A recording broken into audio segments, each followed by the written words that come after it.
Hi friends, welcome to நித்தம் நித்தம் சமையல். இன்றைக்கி ரொம்ப கிறிஸ்பியான உருளைக்கிழங்கு 65 எப்படி பண்ணுறதுன்னு பார்க்கலாம். அதுக்கு நான் 4 உருளைக்கிழங்கு எடுத்திருக்கேன். இதுக்கு மேலே இருக்கிற தோலெல்லாம் சீவிட்டு இந்த மாதிரி சின்ன சின்னதாக கட் பண்ணி வச்சுருக்கேன்.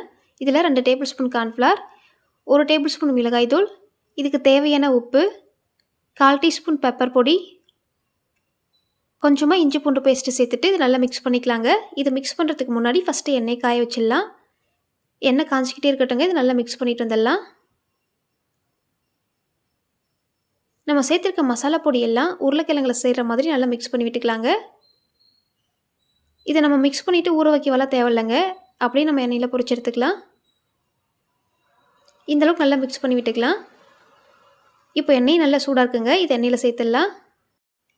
நம்ம உருளைக்கிழங்கு மசாலாவோட கொஞ்சம் நேரம் ஊற வச்சோங்கன்னா அது தண்ணி பிரிஞ்சு வந்துடுங்க. அதனால் ஊற வைக்க தேவையில்லை. மிக்ஸ் பண்ணதுமே எண்ணெயில் சேர்த்துக்கலாம்.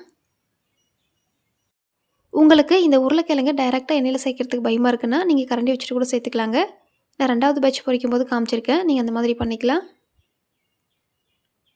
இப்போ பாருங்கள், நம்ம சேர்த்துட்டோம்.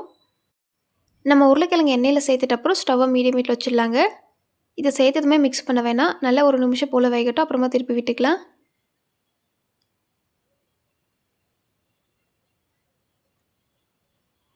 இப்போ பாருங்கள், ஒரு நிமிஷம் போல் இது நல்லா வெந்துட்டுருக்கு. இந்த ஸ்டேஜில் திருப்பி விட்டுக்கலாங்க.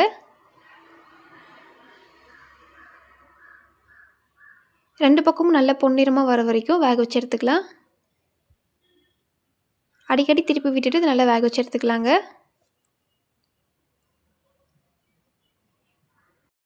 இப்போ இதுக்கு மேலே நிறைய பபுள்ஸ் இருக்குங்க.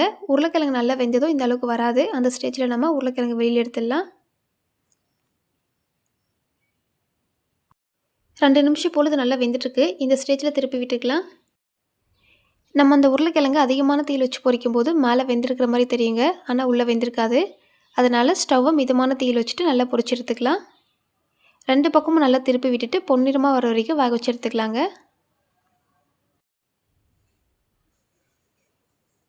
இப்போ பாருங்கள், உருளைக்கிழங்கு நல்லா வெந்து வந்திருக்கு. இந்த ஸ்டேஜில் இதை நம்ம வெளியே எடுத்துடலாம்.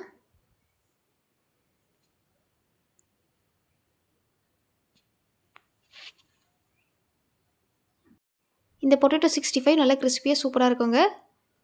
இப்போ நம்ம 2வது பேட்ச் சேர்த்துக்கலாம்.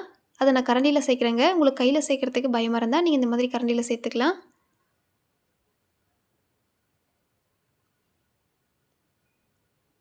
சேர்த்துட்டு இதே 2 பக்கமும் நல்லா வேக வச்சுட்டு எடுத்துக்கலாங்க.